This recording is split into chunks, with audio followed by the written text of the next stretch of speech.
Welcome, everyone. UFC 311. Andy and Jim are here to break down all the fights, and we will get right into it. Hit the like button. Leave us a comment in the comment section. Tell us your best bet for tonight. And if you don't have a hot take or a good comment, just type the word champs. We got a couple championships on the line in this card. So it just helps the algorithm, helps boost our rating and everything. So I have high expectations for that comment, by the way. High expectations in the comment section. Jim is a little bit under the weather, so if you see him pause and dip his head off screen, that's what's going on. So no worries. All right, let's get right into it, Jim. Tagir Ulanbekov versus Clayton Carpenter. Who you like in this one? Well, we're going right to Dagestan right off the bat with this card. Yeah, no time to waste. Look, we liked Clayton Carpenter. This is going to be a little bit too much for him.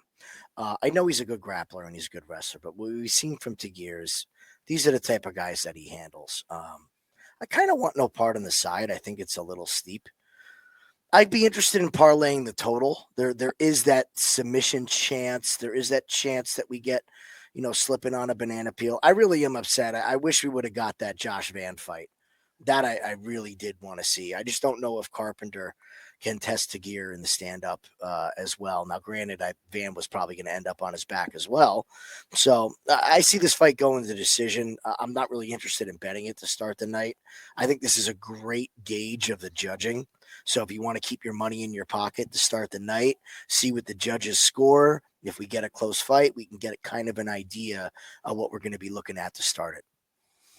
Yeah, my notes are that just Ulanbekov he's just a little bit too complex on the ground. His movement, he's going to be quicker, and you don't hear this word a lot, but he's going to be a lot more flexible than Clayton Carpenter, which allows him to get in and out of moves a little bit easier. The experience is going to be a massive difference. This guy's got 17 pro fights with Carpenter's 8. If Carpenter's probably got to try and keep this on the feet, but that's not really his game. So it's just a tough matchup for him. I like Clayton Carpenter. I thought he had a pretty good showing against in his two. He beat Edgar Chairez. That's kind of aging pretty decent on Contender Series, and he's 2-0 in UFC. I think he gets his first loss here, and I actually hope he loses because this will be a great learning experience for him. And man, come back and bet on Clayton Carpenter in his next one. So Ulanbekov minus 325. It's a favorite, but he's the rightful favorite in this one. Ricky Turcios and Benardo Sopaj. I believe I pronounced that correct.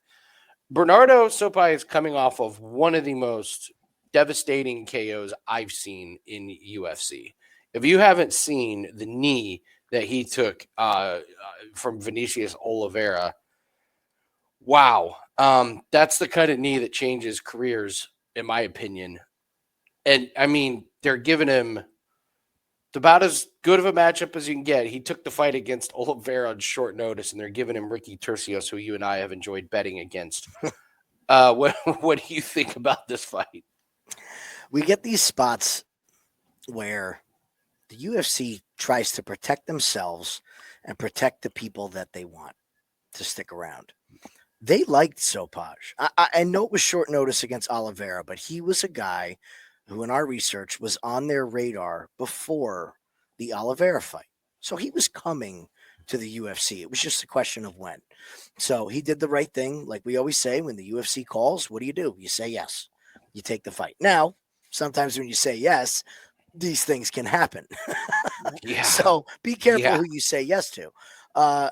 Cardio was an issue. I thought he was doing quite well until his cardio went away. Now that could be short notice. I'm not nearly as worried about the knockout as a lot of people are. I don't factor that in. Yes, it was a terrifying flying knee knockout, but if he is the guy that the UFC wants, this is expert matchmaking. Kudos on the matchmaking, throwing him Ricky Turcios, who, in my opinion, is 0% danger. He doesn't bring anything to the table that is going to just impact the fight. What is he known for? Cardio, toughness, and again, I hate to use all the cliches in one fight, but what is the first attribute is toughness is a problem. You have to Yeah. have some MMA skills. So I think this is a really, really, really nice bounce back from Sopaj. I think he absolutely smokes Turcios on the cards in this fight. I don't see a finish, probably decision. But I this could be 30-27 pretty evidently. I just don't see anything from Ricky that is going to sway the judges with the rounds unless he racks up 3 minutes of control time. And I don't think he's going to do that against Bernardo. So give me No, Bernardo.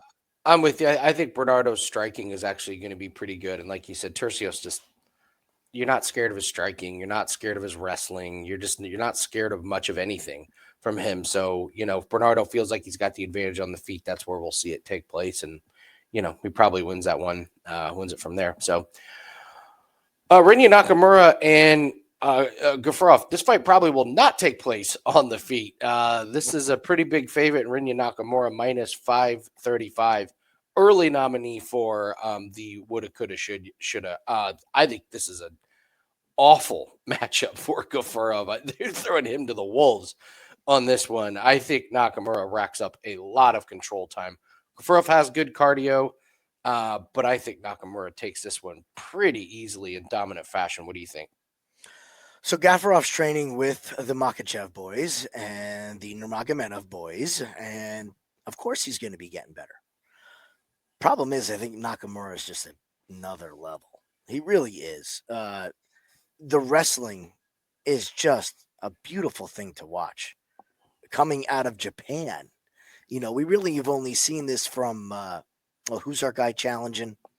Of course, I'm going to drop the name right now from Japan. Well, I mean, this picture of him is great. Wrestling. It's like wrestling against a guy who looks like probably should be winning in a wrestling match, and he's pissed off. It's a great profile picture. It's one of my favorites. I just think he's going to be better. He also Nakamura does have power on the feet as well. He has power. I wouldn't say it's crisp striking, but I mean, there's not a whole lot to break down in this fight. He's the better fighter. I know he's only 9-0, but Gafurov, I've never really been super impressed with. I think this is a walk in the park for Rinya, and he again takes this fight to decision. A lot of decisions on this card for me. A lot of decisions. You're going to hear that a lot. Yeah, I mean, he won this fight against Kang, but there were times where he was losing some wrestling some wrestling instances. He was like he won the first round against Kang pretty convincingly, but he lost the second, and then I think he won the third with a late flurry there, kind of at the end, but easily submitted by another Nurmagomedov. And I'm with you. The other thing about him is he's shorter and he's got short limbs. Mm-hmm. He's got to get in close to do damage, and that is Nakamura's wheel. I mean, that's his bread and butter. Once you get in close to Nakamura, he's going to take you down. And Nakamura's relentless with ground and pound, improving position. Like, he does not give you a chance to breathe down there. So, Gafurov can get better and is probably improved, but man, I don't know about that one. So, Karol Rosa and our girl Ailin Perez. Rosa, big favorite, minus 258. Interested in your thoughts on this? I hate the number. First and foremost, absolutely hate the number. Who do I want to win this fight? Karol Rosa. Because I think Perez has gotten away with a lot in the UFC. The weight misses, the antics. What antics? What antics? Twerking on opponent's head. So who am I rooting for? I'm rooting for Karol Rosa. Here's the problem. Karol Rosa can be taken down. And anytime that she's fought somebody with a wrestling background, she has ended up on her back. Just go down. I looked at everything, every reason to bet Rosa. Sarah McMahon, wrestler. Norma Dumont, wrestler. Throw out the Irina Aldana fight. She doesn't wrestle. That was just a fight of the year. That fight still doesn't get enough credit. That fight was amazing. But she loses to girls with good wrestling. She beats girls that can't bring power and can't strike on the feet. So, Ailin Perez, really only takedowns. She has shown a slight improvement in her striking as far as the crispness of it.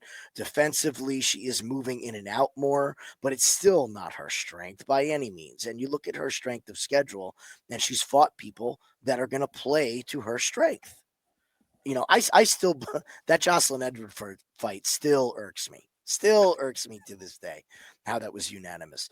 I want to bet Carol Rosa, but I can't because she could give away 2 rounds before Perez gasses. That being said, I expect Perez to win the first round. I expect her to win the beginning of the second round. If there is a tide change in the middle of the second round, you could pencil Rosa in for the third. This is the same thing like Chris Curtis the other week. Now, granted, Chris got knocked out. Thanks, Mark Smith, for that knockout with 1 second left. But he was Carol Rosa is going to be there in the third. She's going to be there. Yeah. No. By the way, we're going to do a Chris Curtis talk at the end because I heard an interview with his coach and I called it. You would have called it the exact same thing with Chris Curtis when we were doing our Takedown live show. So we'll do that at the end because he was mad at the ref, but not for the stoppage, which I thought was a very, very mature professional. And he was absolutely 100% correct on that one. I got to be honest. I thought I was going to be alone, not only liking Ailin Perez, but thinking this is a solid bet. Ailin Perez has no problem taking opponents down, especially in the first round. It's legit, and she's good at holding position. She's I don't want to get too. Her hips are really strong. I know that's setting up for the twerk joke. I get it, but I'm serious. She can hold her. She can hold her opponents down for long periods of time. Round 2, early in the round, she can get it to the ground. Now, round 3 is where she has struggled. So she's got to win rounds 1 and 2 because winning round 3 is going to be tough. But I got to be honest, man. I went back and watched this. I watched Rosa versus Pani Kianzad. If you're betting on Carol Rosa, I highly invite you to go watch that fight and ask yourself if you feel a lot better or worse about your bet because it was uninspiring at best. She doesn't move forward very quick. The way she stands, she's just ripe to be taken down. And I think Ailin Perez is gonna be able to do that. So I'm with you. It may come down to the third round, but I wouldn't be surprised if Ailin Perez is banked 2 rounds over Rosa. She lost her debut against Egger back when Egger was decent. And give her credit. 3 straight unanimous decision, and then she gets the first round arm triangle try. I think she's getting a little bit better. So I'm on Perez at the plus money. I think this is a pretty solid one. I think the only bet you can make is plus money, whether you get it live or you get it pre-fight. Don't lay chalk on this women's fight. Don't. Well, it's a good point. If you want Rosa, you probably do want to wait because that's when Ailin Perez is going to be at her best, which is right there at the very beginning of the fight. So you probably are going to get a little bit better number. Yeah, absolutely, for sure. I didn't even realize that Zach Reese got a new opponent until I logged in a couple hours ago. I went back and you know what? I'm coming to you first. What's your take on this fight? Short notice replacement fights. Very short. This is week of. Yeah, doesn't get much more short notice than this. What did we say last year we noticed with these short replacements? There's no pressure on them. They can just go out and do what they do. They have a feeling of relaxation because the UFC has said, thank you for saving this fight. You're going to get a chump next fight.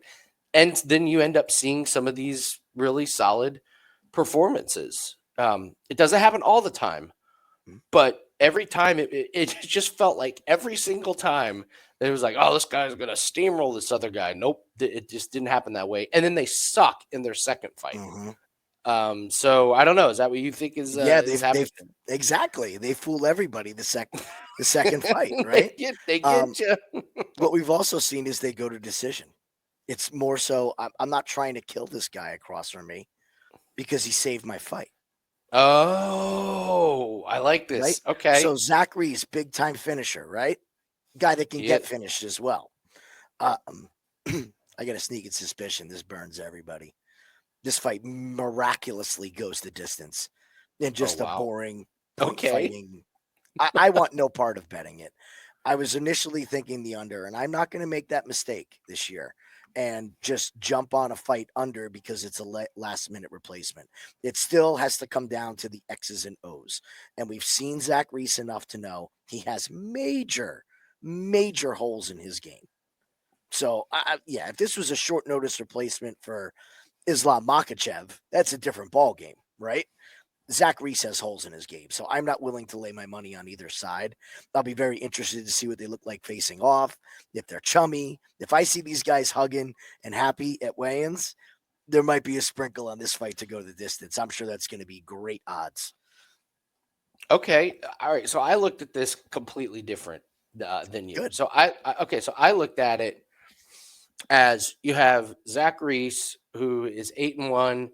His one loss was about as fluky as it gets. Mhm. He gets picked up and he gets slammed. Comes back and does what he's supposed to do. Beats Julian Marquez.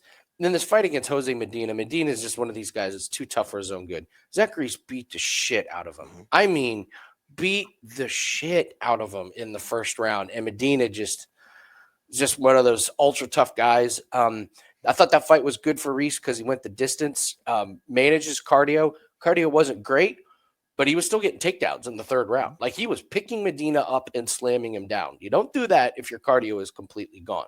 So I thought that was a weirdly a good fight for him in his career to go the distance. And so then I go look and okay, I got Azamat, Bekoev, 18-3. So okay, clearly this guy must be good. He's fighting out of LFA, which we've determined on Contender Series. LFA, not that great. I went and watched his last fight again. Yeah, it's not that great. Down. Yeah. So he beats Chauncey Foxworth. Azamat was winning on the ground in the first round, and he wasn't really winning in the second round in the ground. And then he stood up and he knocked the guy out with a right hook. It was a nice right hook, but this guy Foxworth was exhausting. He beat Lucas Fernando, and if we all remember Lucas Fernando was the guy that Cesar Almeida beat, and Fernando was the massive favorite on Contender Series. So I don't put that much stock in that one. Jim, this man went to a split decision with Dylan Budka. Mm-hmm. In Dylan Budka's, sixth fight? I'm sorry. If you're going to split decision against Dylan Budka, I got big time questions about where you're at. So I saw that and I thought, okay, short notice, could barely beat Dylan Budka's, beat some whatever in LFA, fighting the young up and coming prospect. And I look and Zach Reese is plus 170. What in the what? I may be completely 100% wrong, but you're giving me a short notice guy coming from LFA whose big wins are a split against Dylan Budka, a guy who got decimated as a minus 500 favorite, and then this Chauncey Foxworth who lost his energy in the second round. Zach Reese plus 170, absolutely 100% is the play in this one. I was stunned. I thought Reese would be minus 200, minus 250. I don't know. The books have this completely wrong, or I do. Like one of us is going to look completely insane in this one. You're swaying me, Lang. You're swaying me. I got to admit, you're making a good case here. I mean, 18-3 in LFA, and it's I don't know, man. I don't know. 18-3, and we haven't seen him in UFC. Doesn't that kind of tell you something? What do we say about these guys that have been around for a while? And so I'm blown away by this plus 170. I will be betting Zach Reese. I will absolutely have a plus 170 ticket on Zach Reese going into this. The nice thing is you get the plus money on him money line. You don't have to go chasing a finish. I don't need a finish. Zach Reese finish his last fight burned everybody, myself included. Mm-hmm. How it just Medina, like you said, was too tough for his own good. I mean, how many guys would have gone down from those body kicks? Well, of course, most guys would have blocked body kicks, but Medina was like, why block it and not knocking me out? Mm-hmm. So we'll get to Great Dawson and Diego Ferreira in just a little bit. Just want to tell you guys about a special that we have. We're running a 3-day special. Buy 3 days, get your 4th day free. So 33% value. We bring that up because we have a 5% UFC best bet that is up. We only did one Best bet for clients last week, easy cash. So we're looking forward to cashing our first 5% of the year. 31-19 going back to last season. So we're seeing the MMA really, really well. And you can get all those. Australian Open is still going on. Corbin went 9-2 in the first round of tennis plays at the Australian Open. So you'll get all those. You'll get all of our NHL plays, NBA plays, and NFL plays. We've got some NFL props that are already up 12-6 the last 4 weeks. We closed out the regular season in NFL really, really strong. And we had a nice 3-1 weekend in the first round of the playoffs. So it's a great time to get on board a 3-day pass. You're going to get all of those. Encourage everyone to get that. And these are all bets, like Jim and I tell you every week. These are bets we make with our own money. These are not bets we just throw out there willy-nilly. When we put out a bet, we have it with our own money. We are still number one. We're up 215 units the last 2 years at Wager Talk. I'll pull up the record here. And I wrote it down. I forgot to pull up the screen, but I'll pull that up because we always like to be honest with everybody and show everyone what our record is. And we're really, really proud that over the last 2 years, we're number one at Wager Talk. So grab 3 days, get the fourth free, get that 5% UFC play included. Our boy, Grant Dawson, who is quickly moving up my ranks, is one of my favorite parlay pieces. I can't quite put him ahead of Xander Schauffele, top 20, but Dawson has just been an absolute steamroller, and he gets Diego Ferreira here. Striker wrestler, pretty easy. It comes down to who do you think implements their game plan and has the upper edge? What do you think? Well, Diego is a competent grappler. He's a, I believe, third-degree jiu-jitsu black belt, which is not something that comes along every day. We always hear this person's a black belt. This person's they give them out like candy. All right, at some parts of the world. Diego's legitimate. Okay, so he has the jiu-jitsu. Grant Dawson, look, people have been saying this for years, and I'm not saying anything new, but everybody always wants to take the wrestler over the jiu-jitsu guy. And that's the thing, is that at Diego's age of 39 years old, as great as his jiu-jitsu is, I don't see him being able to stop Grant Dawson from doing what Grant Dawson does. I hate the fact that people complain about Grant Dawson and say that he's boring. They don't like his fights. I love watching this man when his opponent knows what he's going to do, and him just implement his game plan for 15 minutes. Nobody can stop it. The only person to be able to stop it was Bobby Green. Okay. And hey, shit happens. We all get caught. Okay. Bobby Green hits hard. Dawson was coming in. All right. I just don't see him being able to hold the pace up. I don't. We saw him get the finish against Rafa Garcia in his last fight. I think that's a real turning of the page moment for him. And Grant Dawson is no dummy. He has said this before. I am going to rack up so many wins that I am going to be undeniable. And the finishes will come. And when I need a finish, I'll go for it. But until that point, until they prove they can stop me, I'm doing the same thing over and over and over again. That's one of the reasons why GSP was so hard to beat. Because now we have him in a title fight situation. How are you going to beat him? How are you going to beat him in 5 rounds? Yeah. Good luck. He's going to bank 3 every time, you know? So I just think Diego's going to be outmatched. Now, there is the chance for the knockout. I think Grant will be sharp to it. I was shocked to see that this line is still holding strong. I think this is a massively, massively misaligned fight, and Grant Dawson could look minus 600 by the start of the second round of this fight. I don't trust Diego to be able to hold up against the wrestling of Grant Dawson. So I will stay on the Dawson train and take him. Probably wins by decision. I'm going to pile on this Diego Ferreira thing. Okay. So he beat Michael Johnson in a fight that was on the feet. Rebecca apparently decided I'm going to be a kickboxer and gassed himself in the first round. Fought arguably one of the dumbest fights. It's in the top 10 for dumbest fights. And Diego Ferreira was not winning in the first round. Rebecca was. And then Rebecca was like, I'm going to show off my chops as a kickboxer. And lost. I don't know, man. I mean, I'm not trying to take away anything from losing to Gamrot, but Gamrot, Gillespie on the ground, if you're losing to those guys, you're going to lose to Grant Dawson unless you get the early KO. And I'm with you that this is one of the most refreshing things about Grant Dawson is he's not going to pull a Carl Williams and come out and try and strike for 3 rounds. He said it, and he means it. And what happens? he gets a finish, and then he does a really funny interview afterwards. Oh, ha, ha, ha, that was – and also Great Dawson is likable now. Oh, he got the finish, and he said something funny. That's all it takes. Yeah. We're MMA fans. That is literally all it takes. Get a finish and say something funny. So he's steady Eddie. He's predictable. You know what he's going to do. And yeah, you know what I'm going to do. Diego Ferreira knows what he's going to do. And there's not a damn thing he can do about it unless he knocks him out. To start. He's got to knock him or sub him out in the first 2 minutes, or this fight is just going to go one-way traffic. Yeah, and I think Grant Dawson has the best body triangle in all of MMA. Once he gets that thing in there, there is no way you're getting out of it. I mean, you just see him just sucking the life out of people. So it's Grant Dawson for me. Bogdon, Guskov, and this Billy. I mean, I don't know much about him. Is it Elikana? I believe so. Yes. All I know is. He beat Chuck Campbell in the PFL playoffs, and went back and watched him, and it's just not that impressive. So he's coming in short notice. Good for him.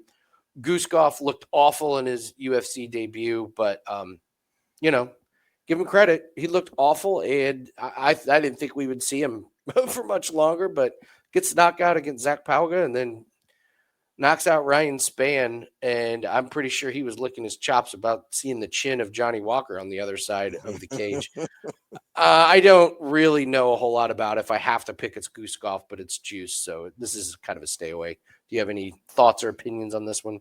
Well, first of all, we're going to get Bogdon. We're going to get him. Oh, yeah, we'll get him. He is way overhyped for what his skill set is. Guys that hit hard and throw from their waist do not have long UFC careers and do not make it to the title. So, unless your name is Yuri Perhashka and you're just a freak of nature, we'll get to him later. Billy, I remember in PFL, he is bad. He's real bad. So I was so pissed about this that they're going to make me bet Bogdan Guskov. And then they were nice enough to make it minus 305, so I don't have to bet it because I'm not laying minus 305 on somebody who has no striking defense. There is a puncher's chance in this fight. I recommend that everybody stay the hell away from this fight. The only place that I would look in this fight is probably don't go the distance because that is Bogdan. That's him. Yeah. All right. Yeah. It's a firefight. It's going to be a firefight. So when the line comes out, I'll look at that to parlay it. But the man just causes a car crash, and defensively, he's not sound. We talked about this last week, and I just can't bet guys that are not defensively sound. Can't do it. I'm even gonna throw a little bit water on that. Here's a short notice. Where are they just happy to be here? Mm-hmm. Hey, let's just wink. Let's get through this fight. I was supposed to knock out Johnny Walker. Thank you for saving it. There's so many reasons to stay away from this fight. Like so a Billy take the ball and go home. He gets hit once and covers up. Yeah. And you're like, that was an early stoppage. Yeah. Jailton Almeida and Sergey Spivak. Almeida is the big minus 455 favorite. I was mad I didn't get in on this. I agree with the line. I think this is a nightmare matchup for Spivak. Where do you stand on this? I think this is my island of the week here. Oh, good. We need one. Not that I'm a big fan of Sergey, but the guy can wrestle. And we've noticed with Jailton, his striking, albeit getting better, is extremely predictable. Look, Spivak's not a small guy. He's not one of these big, fat, out of shape heavyweights either. He's got some love handles on him, but he's got a heavyweight build, right? So that armbar he pulled against Tabora, I gotta say, that was pretty damn impressive. Granted, it's a low-level move. Tabora falls right into it. But I don't know, man. The hair on the back of my neck in this one just thinks everybody wants to parlay Jailton Almeida. We've seen him make errors. He's now going against somebody who can grapple. And the last person that he fought that could grapple was Curtis Blades. That beat him. I'm not going to say Romanov. Stop. I'm not going to say that Romanov can grapple because Romanov can't fucking grapple, okay? He can't grapple. Let's stop talking. He's gone anyway. We don't have to talk about him. But the bottom line is to get in that situation where he got hit by the hammer fist, there was a stuffing of a takedown. So I'm not willing to lay that number. I am being very selective this year of who I am telling you guys to bet. And you might get a little annoyed that I'm not picking a side, but guess what? When I like something, you'll know, and I'll tell you. And this is not one that I like. I think this is a closer matchup than a lot of people think it is. Also, I think you'll know very early what's going to happen. So, I Yeah. mean, if you see Jelton pick up Sergey and slam him, you could try to do something with Jelton live, but I think Sergey's more live than people think in this fight. That's just my stand. Okay. I appreciate it. And again, all of our picks at Wager Talk, these are me and Jim's consensus picks. These are the ones that we're all in on. So if you want the cream of the crop, the best of the best that we love, we'll bet you get those. If you want to know what our takes are on fights, we'll tell you on the show for betting, not betting. And no, you do not have to bet every fight. In fact, you shouldn't be betting every fight. Like we're happy to take one or two official best bets on a big card and walk away with profit. So I know some people get annoyed that we don't say, well, we're not betting every single fight, but yeah, that's not what we do. Okay. My problem with Spivak is, yes, he got the arm bar and he was on bottom because Tabur was on top of him. And I watched him gas bad against Cyril Gane. He was non-existent after that. After he couldn't get the takedowns and Gane just beat him up on the feet. I'm all in on Almeida on this one. I think it's Almeida by finish. So I don't like the 1.5 because watching Spivak gas against Gane was just wow. I know he's getting beat up on the feet, and that's not really what Almeida does, but I like Almeida. So I appreciate. I love the fact that you just said by finish because you got to my next point here. Okay, this fight's not going the distance. I don't see a world in which it goes. It's either Spivak pulls out another awesome like submission or Almeida maybe by ground and pound. Like I could absolutely see Spivak, turtling up and Almeida doing the thing. So I see a finish in this fight. Yeah. Okay, I'll take Jailton Almeida by finish. Peyton Talbot and Aroni Barcelos. Jim, you said you were on an island. Here's my island. Spoiler. Peyton Talbot by KO is going to be my parlay buster at the end.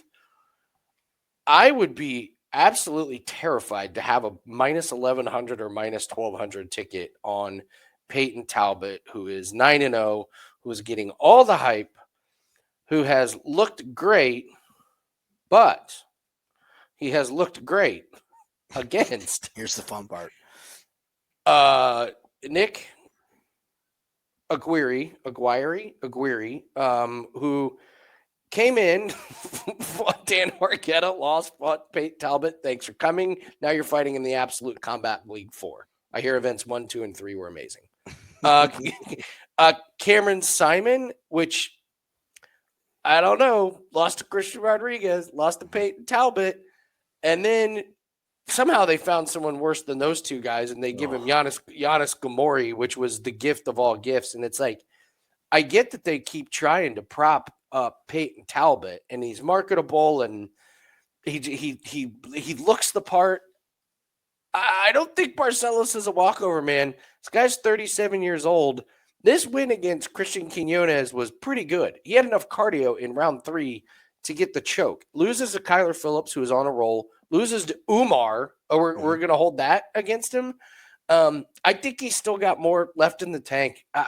Timur Valiev and Victor Henry gets the win against Trevin Jones. So I know he's got a losing record in last, but Peyton Talbot is not going to finish his career undefeated. Barcelos still is going to be able to move on the feet. I think he's going to have some tricks up his sleeve, particularly with some clinch, maybe some takedowns. I think if you bet on Peyton Talbot, there's going to be points of this fight where you're a little bit worried. Mm-hmm. I'm not going all in to say that Barcelos gets the win at plus 750. I'm just saying there's no chance I'm laying Peyton Talbot. And I think what people are going to do is they're going to lay Peyton Talbot by KO because of this minus 1,200. They're going to go all in on the KO. And then it's going to be round 3 and Barcelos is still dancing around and Talbot still hasn't landed the big kill shot. So my hot take is this fight is going to make people sweat big time. What do you think? Peyton Talbot at minus 185 by KO. No way. No They're way. they're telling you right there. I'm not falling for it. How I'm are you not minus falling for 12? How are you minus 1,200 to win and only minus 185 to knock guys out when that's what you've been doing? I think the books have sniffed this one out. it. I think they're setting everybody up. Is what I think. They are setting everyone up to parlay this together to get it down to what? Even money with somebody else. You know, there you go. Jalton Almeida and Peyton Talbot by knockout. There's your square parlay. Almeida wins in the first round. You're like, I did it. I got And it. then Talbot. Decision or submission happens, right? It's just, I just think insane. decision. So Yeah, just again, Barcelos can get slept. He can. He's older, but this is light years ahead of any opponent that Peyton has fought. And let me ask you guys, are you going to be upset if you miss out on a minus 185 by finish prop by betting it, not betting it? I'm not. I'm not laying those numbers this year on finish props. It's not happening. You better offer me even or plus money on a buy finish. We talked about this at the beginning of the year, and we're not chasing props. We're stacking wins is what we're doing. So I'm not going to chase this prop. I wouldn't be shocked if Peyton Talbot wins. I'm still picking him to win, but there's nothing you can do with his numbers. You're going to have to plant your flag on submission, KO, or decision. And I'll believe it when I see it with this kid. He's still 9-0, and he's fighting a guy who's been fighting since he was in Pampers. So I will gladly wait and see. This guy still has. Is Reyes Cortez maybe his best opponent? Probably. These last three. Cameron Simon's a decent opponent, but he's okay. He was outgunned and outmatched in that fight, and we knew that. The firepower wasn't there for him. And other than that, he really has fought nobody's. And by the way, I have made money on Peyton Talbot by finish in every single one of his UFC fights. So I've been betting on it. So I just think he's got a lot of work to do. And Barcelos is that veteran that he may look at him and go, oh, young gun, you're not there yet. So maybe I look foolish, but I think Barcelos is. I think we'll find out a lot about Peyton Talbot with this fight because we don't know much. Honestly, the best thing for him would be to go 3 full rounds against Barcelos because I just think Barcelos has still got some nice movement on the feet, some good head movement. It would do him good to go 3 rounds with a formidable veteran here. Cue up the circus music because Kevin Holland is fighting Reinier de Ridder. I'm going to you first. My boy, Kevin Holland, my boy. He's so not my boy. What do you do with him in this fight? Well, just like I had said last week, Thiago Moises is my boy. Kevin Holland's another one of my boys. All right. Made some good money on Mr. Kevin Holland because it's going to be a circus. Now, what is the biggest question with Kevin? Does he give a crap about winning the fight? That's the question. Against Roman, I don't know how you have been able to do this. You were all over Manoa. I'm good with weird fighters. You were good against Chase. Yeah. I'm like, how do you lay off all the time? Holland is joking around. It's a miracle. Anyway, go ahead. I got that special coin right here, just like the Thiago fights, and I just flip it. The rib injury. This is an issue for me, man, because how do you come back from a broken rib this quick? I thought that too. I was surprised when I saw October 5th. This felt like it was a year ago. Is this rib injury not as bad as we thought? Or is this Kevin looking to get a check in January? That's what I'm trying to figure out. And this is how I attack Kevin Holland. What's the motivation? Now, we've always seen with Kevin Holland is he loses against good guys. Loses against Jack Della. Loses against Michael Venom Page. Gets him kind of embarrassed. Comes back and beats the brakes off of Oleg Zachuk, right? Loses to Stephen Thompson. Comes back and gets rid of 2 guys in a row. So there is a point of pride with him where he kind of has to remind people every once in a while. Reinier de Ridder is a horrible, horrible MMA fighter. Great grappler, but the dude got touched up by Gerald Meerschaert. That's a bad look. I'm with you. He's tired as well. How can you be tired fighting Gerald Meerschaert, who's not known for their pace, okay? DeRitter's no spring chicken. Now, what he is a way bigger, way stronger frame than Kevin Holland. So I've been staring at this fight for months since it was announced, deciding what to do. And we've had some conversations behind the scenes. I have not landed on a Kevin Holland bet. Tonight, I'm watching the interviews. I want to know what kind of headspace Kevin Holland is in, because you have to know that before you bet a Kevin Holland fight. If he is talking like he needs to remind this guy coming over from a different organization who the hell he is, I'm betting Kevin Holland. If he's happy-go-lucky Kevin, talking about they call and I just take fights, I do what I do, then I'm not taking Kevin Holland. I'm probably betting DeRitter. What I will do is take this fight not to go the distance. One of these two guys is going to look like hell in this fight. Absolute hell. Either DeRitter is going to fall down the first round, or we're going to see Kevin Holland get taken down and submitted like he's not even there. This is going to be a quick fight. I think the under 1.5 is in play in this fight. I think this fight is over damn quick. So that's where I'm definitely on, but I'll be looking at Kevin tonight. I mean, DeRitter looked absolutely awful. He was so awful against Mearshart. I mean, he was truly terrible. But then I look at Kevin Holland, and I get what you're saying about, like, how do we figure it out? But, I mean, let's face it, this guy's lost 3 out of 4. And with his win against Olasechek, whose kryptonite is basically Kevin Holland. Like, he can't stop submissions and things like that. The rib injury, I wonder if it wasn't a rib. I wonder if it was an oblique, if it was a muscle.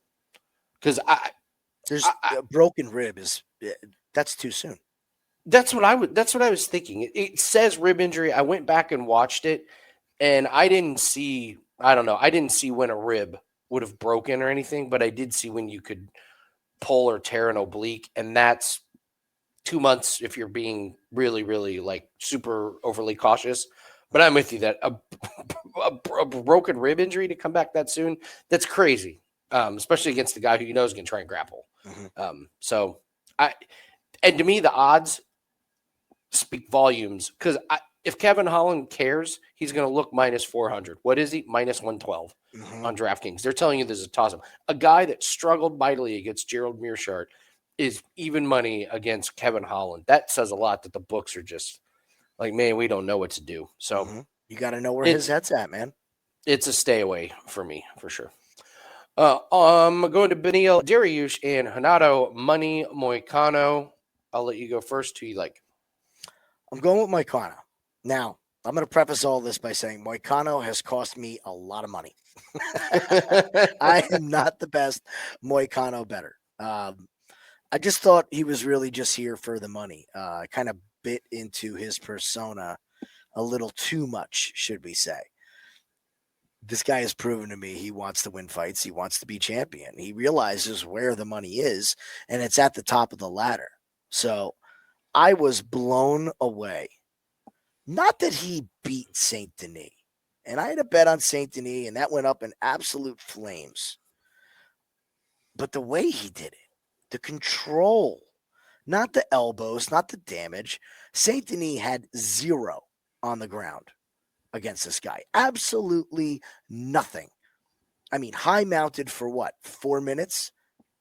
Couldn't buck him off. Couldn't dig an elbow in. Couldn't go out the back door. Nothing. No moves. Wrap the body lock in instantly as soon as the fight started. It was going nowhere. We knew it was going nowhere. And he just put some damage on him. That was really impressive to me. And he's going up against Benny, who everybody loves Benny. But I heard the one thing I had to hear with Benny, which is that if I can't beat this guy, I might just hang it up. It is in his mind. He's thinking about it. He's had injuries. He's been so close to the title. He's not even close to it anymore. I even think with a win against Moicano, he doesn't sniff a title. So the motivation factor is 1,000% on Moicano's side in this situation. So I wouldn't be shocked if we see Benny lose. And if he loses by finish, we might see him put the gloves down in the octagon. If not, maybe we'll get one more time out of him. But I am all over Moicano. He's going to be able to dominate in the actual wrestling if it gets there. And Moicano's striking is nothing to shout about. Benny's chin has been touched. He can put him out. He can put him out. So give me Moicano. You Moicano by finish. Wouldn't be shocked. So I've kind of done the rounds and listened and talked to everybody, and it feels like the only people that believe that Moicano is going to win are Moicano, his friends, family, and trainers, and you and me. That's right. And I hear the most dangerous word in all of betting, and that's, well, Dariush is such a great value play. Mm-hmm. And again, a value bet is a bet that you ultimately end up losing, but you feel better about it because you say, I got a great number at least, even though your ticket's dead. I'm going to add to the Dariush talking about retirement because I found that interview. He was specifically asked about it, so he answered a question, but man, he rambled on way too long for somebody. Yep. It's absolutely in his head. Do you know why he didn't fight in 2024? Broken leg. Torn meniscus in his knee and brain trauma. I'm sorry. I think he had a fracture as well. Like, he was beat up bad. And he gets the win against Gamrot. This is 2022. We're talking Tony Ferguson, whoop-dee, barely beats Diego Ferreira. And how many times do we have to see the spinning back fist against Scott Holtzman, for Christ's sake? I mean, I encourage you again. I said this about Karol Rosa. Go back and watch the last fight. Go back and look at what Benny looked like just standing before the fight against Oliveira, and then go look what he looked like just standing there against Tsarukyan. He looked like he aged 10 years. Yeah. He was old. He was slow. And here's the thing about the Oliveira fight. He got on top of Oliveira because he put Oliveira down, because everyone puts Oliveira down. That's where Oliveira wants to be. Mm-hmm. Benny gets on top and gasses. That's the thing you don't see here is Benny was on top trying to do ground and pound. Oliveira's doing his, ninja thing where he's not taking any damage, gets up, smokes him with a head kick, and then jumps on top of him. And Tsarukyan, the knee that Tsarukyan landed on him, he wasn't even close to blocking it. He was just out like a light. And we talk about fading the older fighters, and I know Moicano's like 15 days older than Dariush. Man, Dariush looked old in his last couple fights, and I just don't know if you get it back when you're coming back from brain trauma injury and knee injury. You lost 2 in a row and you looked absolutely horrible doing it. And by the way, the other thing, can I point out, like Tsarukyan goes to split against Oliveira. Tsarukyan, who we'll talk about, barely gets the finish against Joaquim Silva. Decision against Ismagulov. He this finish against Joel Alvarez was really nice, but that was a ground and pound. He doesn't knee guys. Yeah, he's not a stand-up knockout artist. Yeah. No, and with the ease that which he did it was really startling. He didn't set it up. It wasn't a takedown or anything. So I'm completely out on Dariush. I just, over the course of the rest of my life, if I fade these fighters that I think are down or old or got too much damage on there, I just think I'm going to come out ahead. So I got Moicano is on the upswing. I did hear, I forgot about this with Moicano. I heard an interview with Dan Hooker where Dan Hooker was like, nah, Dariush is a better grappler. He's going to be able to out-grapple Moicano. And I was like, where's Dan Hooker coming from? You remember who Moicano called out? That's right. He said, I want easy money. I want easy fights like Dan Hooker. Just setting that one up for later. I was like, no beautiful. wonder. I was going to say I could see where this is going. So that's foreshadowing, what we call in the biz. So 3 more fights here. Yuri Prochazka and Jamal Hill. I'm going to go first. I have never been a Jamal Hill guy. I will never be a Jamal Hill guy. I just don't see it at this level. I will go back to where I pick apart Jamal Hill. He foolishly gets in the guard of Paul Craig, gets his arm dislocated. It technically goes down as a KO. It was a submission. So he comes out and he beats Jimmy Crute, who's not in UFC anymore. He knocks out Johnny Walker. Forgive me if I won't throw you a parade for knocking out Johnny Walker.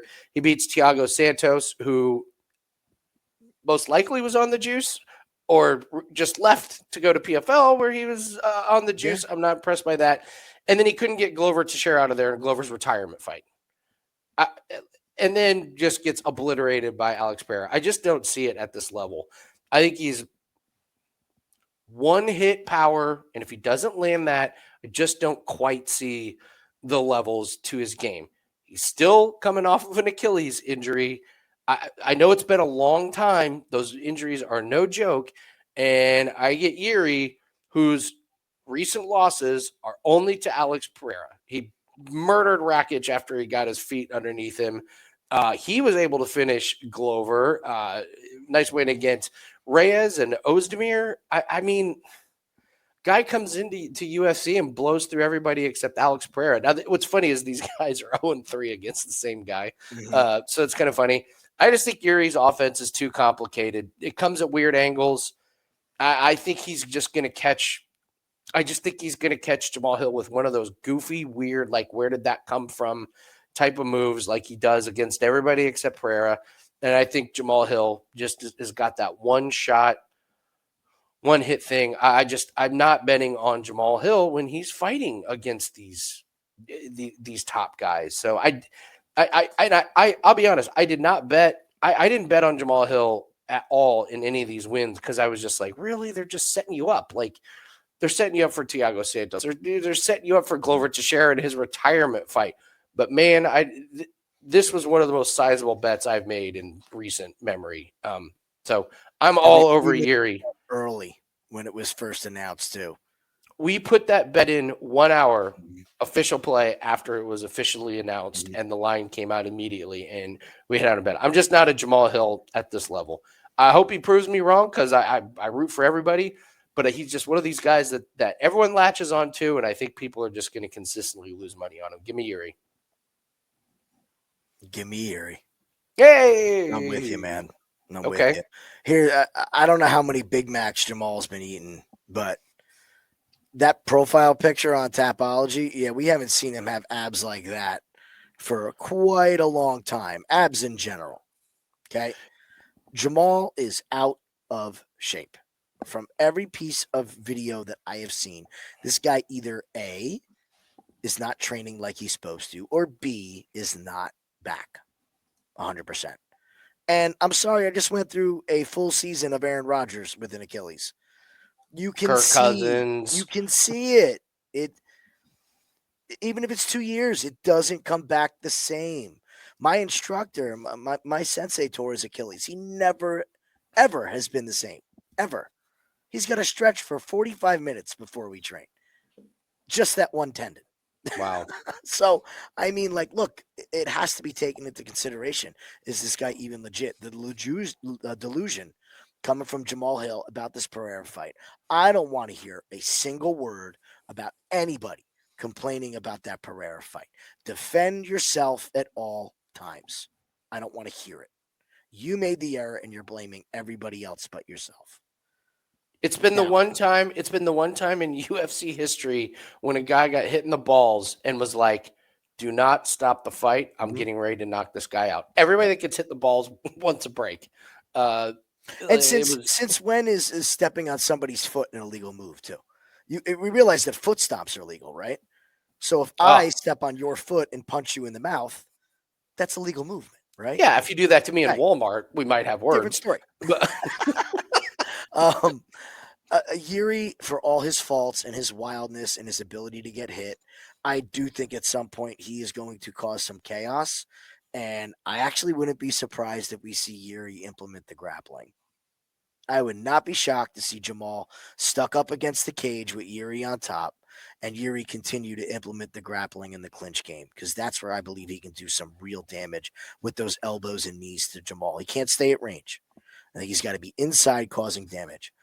The best bet of this fight for me is the fight not to go the distance. One of these two guys is getting absolutely smoked. And we've just seen this with Yuri. That's what he's going to give you. He's going to give you chaos. 3 rounds, I'm amazed. 5 rounds, I don't care. I'm amazed that under 1.5 is like plus 114, only minus 250 to not go the distance. With these two guys? A lot. With these two guys? Like we said, we're going to be on something. I'll be on that in some way, shape, or form. I think this was a car crash waiting to happen. I guess the other thing is, like, I mean, Yuri, he gets done with the fight and he goes and he lives in a shack for 3 days with no food, no water. He like trains in God knows where. Like, who do you think's training harder? It's not even a A question. No. It's not a question for this one. So I'm with you about the Achilles, man. I had a buddy who played in the NFL, tore his Achilles, came back, tore the other one on his first day back, and never played in the NFL ever again.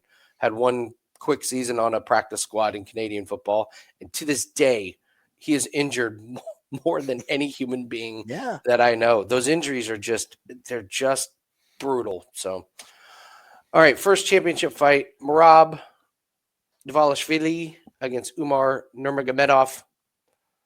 I am still flabbergasted at a minus 300 or minus 290 on anybody over Merab. Jim, I never thought I would see the day when Merab would be a plus 250 favorite.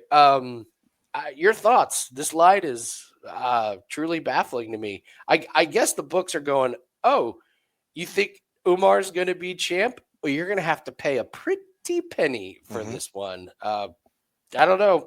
Well, it makes sense of this line for me. It doesn't. You're paying a tax on the last name, first of all. So let's factor that in. If you had to say, what's the tax on the Nurmagomedov last name? Anytime you see anybody with Nurmagomedov, how many extra cents you paying? 40? Yeah, like if his name was Umar DeRitter, it's probably not that expensive. Anything. Smith. Anything. Okay. All the Umar Smiths in the world. Yes. All the Umar Smiths. The line's just out of whack. This is so disrespectful of the champion. It's insane. Now, why is everybody so concerned about Merab's actions? Do we all forget that this guy's just a maniac? He's been this way forever.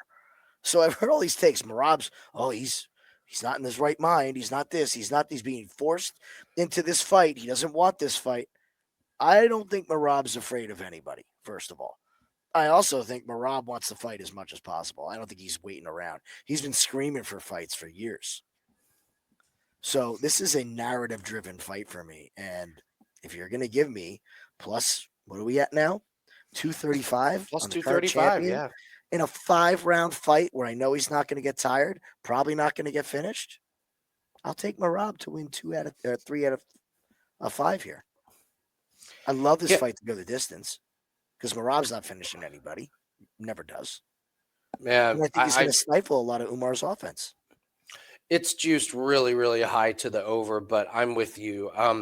Umar, great win against Sandhagen, but Betzak gave him a little bit of a push here. Now they knew each other. So I can't. Here's the thing: I can't poke holes in anybody's game. And by the way, Merab's crazy mindset is probably why he's champion. Exactly. You don't want him to be normal because then he doesn't train at the pace that he does. I know I just torched the phrase value play, but where's the value in laying minus 300 on Umar? Like I can find 10 different plays that I like better than Umar minus 300. So I'm not betting it with my own money. I will just say I am absolutely flabbergasted that Merab is this big of an underdog. I just didn't think that we'd be seeing that. So I think you're going to get a better number on Merab live. Okay. Umar's going to be able to stuff the takedowns in the first and second. He'll be able to. Yeah, but what's going on when Merab is still going at the same pace in round 4 as he went in round 1? That's a great point. Move on to the main event. Islam Makhachev and Arman Tsarukyan. It's my job to poke holes in fighters and find reasons not to bet on guys or to bet on guys. So I have holes in both of these games, but we do have to address. I'm kind of getting sick of the does this guy have staph infection thing. So one guy posts it on Twitter and everybody thinks they're the first to do it. And whenever this happens, the MMA Twitter world is so tight-knit that when one guy posts something on it, everyone tries to take it as their own. And shout out to all you in Discord. It happened in our Discord. I saw one guy post on Twitter, and it wasn't an hour later that somebody was like, rumors are that, and it was like, it wasn't a rumor. One guy posted on Twitter. I saw it. So, like, y'all aren't doctors. You don't know what this particular thing is. I've seen the photo. I couldn't guess in a million years what it was. I bet you could show doctors and they wouldn't guess in a million years what this is. So stop trying to figure out if the guy has staph infection unless it's an open wound or something even more bizarro than that. So I'm not even going to take that into consideration. You got to bet on this fight thinking both guys are 100% going into it. So, all right, that being said, what is your take on this fight? It is really, really hard to stay champion in this division. Really, really hard. This division is about to have a very large upheaval where the old heads are on their way out and the young bucks are coming in. And I know we don't think about Islam like an old head, but the guy's been around and he's been competing at a very high level for a very long time. That's a lot of weight cuts. That's a lot of training camps. That's a lot of flights across the world, fighting in different time zones, fighting through injuries, rehydration issues, depending on where the fight is. They can go on and on and on and on. It's really hard, which really is what makes Khabib's record so impressive. The fact that he retired as the champ undefeated. Poirier had some moments against him, didn't he? Really he had more than moments. He had good moments against him. And by the way, I would have never in a million years guessed Makhachev is 33. I would have been like, what, 27, 28? I was He's pretty not a surprised. spring chicken, man. No, it's a lot. I'll go to where I was starting to poke holes. Poirier absolutely had moments, made it to round 5. Yeah. And you and I had a bet on Makhachev by finish, and we thought it was over. And then finally he gets the best of him, but so struggled a little bit against Poirier. And then he beats undersized Volk. By the way, the first fight against Volk, some people thought Volk. Alex Volkanovski won that fight. I will take that to my grave. So he fights an undersized and prepared Volk, and Volk almost beats him. And then he beats Volk when Volk's going through all of his mental he was drinking things. Yeah, he was openly said. showed up fat and out of shape, and he was like, yeah, I need to please keep me busy. I need to be kept busy. So he took a fight he shouldn't have, and he gets that finish. So what do I got to go back to 2022 before he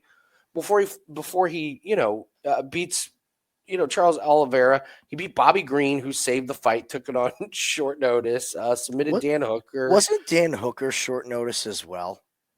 That's what it was. He's fought some big name guys, but again, it kind of goes to like Thiago Moises back in 2021, big time win, big time fight, made it into round 4. Drew Dober in 2021 made it into round 3. You're going back to 2019, Ramos decision, Tsarukyan decision. So, and this doesn't include all the training, all the wear and tear from the brutal training that these guys go through. He's got miles on this body. All right, I have one funny thing about Makhachev. Where do you think Adriano Martins is, and do you think every once in a while he's like, freaking beat that guy? Hell yeah, he is.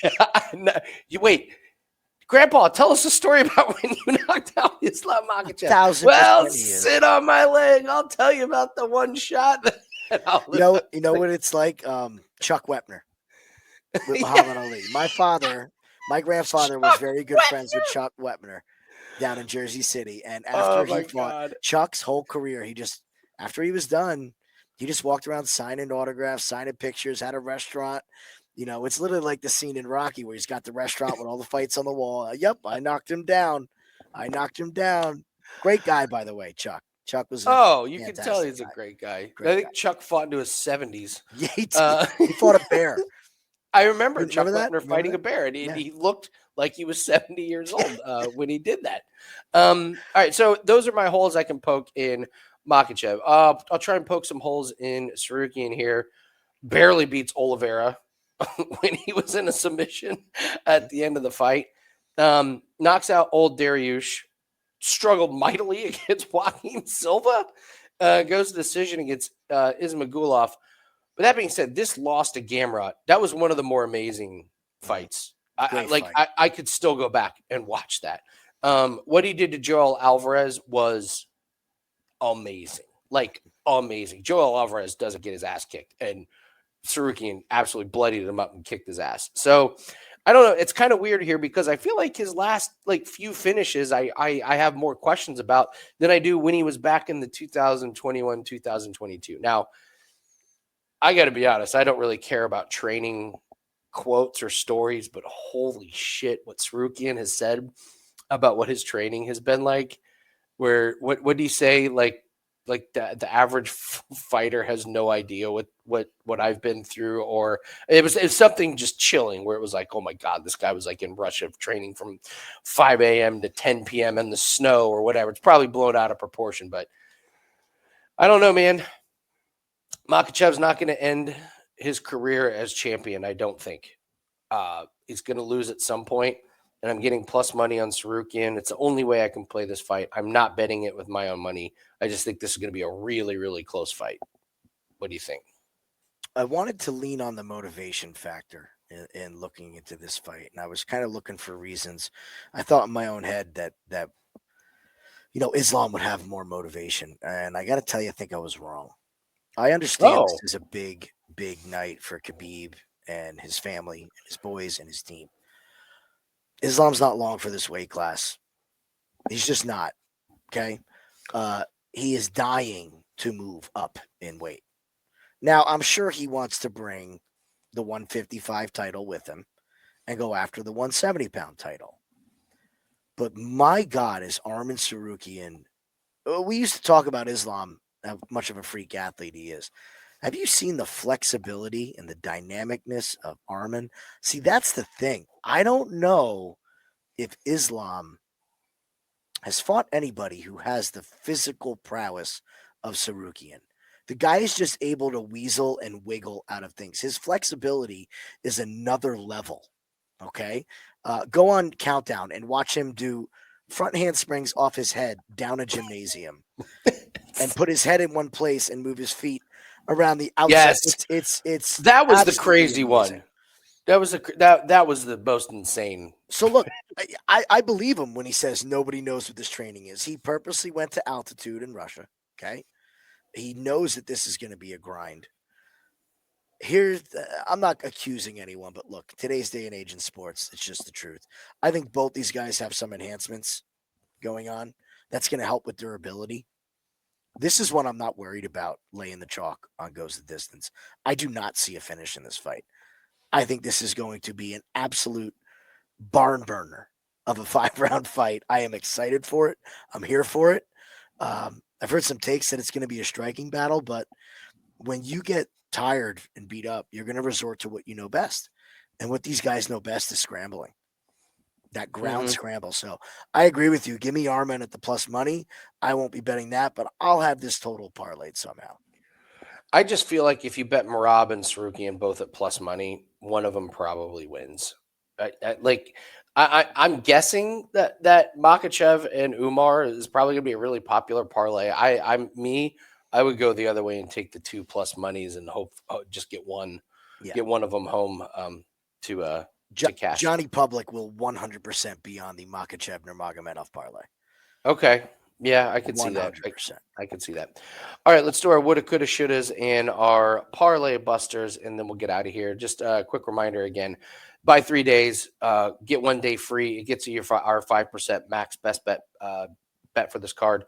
31-19 over the last 6 months, and we only had one best bet last week. It hit. We're low volume, but all our official plays, we bet with our own money. Those are over at wagertalk.com. All right, let's start with woulda, coulda, shoulda. These are plays that are maybe not on everyone's radar, and then afterwards we look back and we're like, man, why didn't we lay the absolute house on that one? What were we thinking? What's your woulda, coulda, shoulda here on this card? A lot of nominees. Because this will be the fight that I will be the most mad about This will be the outcome I will be most mad. If Kevin Holland sparks the Ritter in the first round, or Darce chokes them in the first round. So Kevin Holland by finish, I feel like is going to be the one I'm going to look back on and say, trust your instincts, trust your boy. Stick with Wow. Kevin Holland is your Yeah. good. Still haven't bet it. Still haven't. Gotta watch the interview.